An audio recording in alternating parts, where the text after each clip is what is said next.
আসসালামু আলাইকুম সবাইকে। আজকে আমি পাঙ্গাস মাছ ভুনা করব।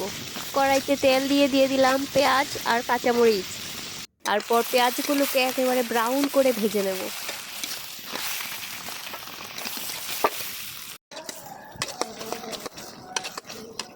এই তো পেঁয়াজগুলো ভাজা হয়ে গেছে, এবার দিয়ে দিব আদা রসুন বাটা। আদা রসুন বাটাকে পেঁয়াজের সাথে একটু ভালো করে মিশিয়ে দিয়ে দেব পানি।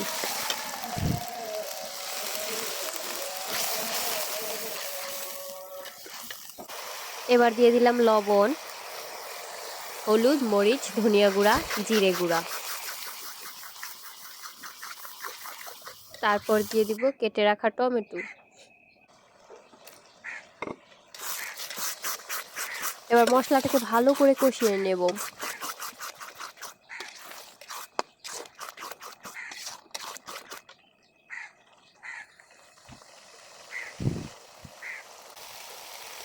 এই রকম তেল ভেসে উঠলে তারপর ঝোল দিয়ে দেব।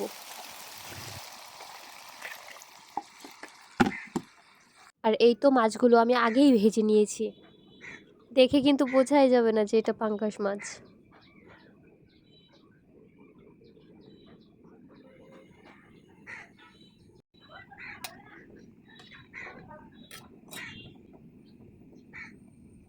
ঝোলটা যখন ঘন হয়ে আসবে তারপর ভেজে রাখা মাছগুলো দিয়ে দিব। এই তো আমি একে একে সবগুলো মাছ দিয়ে দিয়েছি।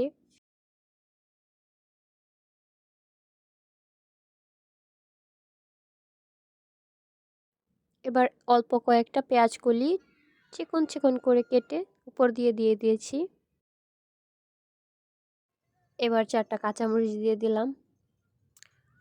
তারপর আর কি উপর থেকে ধনেপাতা দিয়ে নামিয়ে পরিবেশন করব।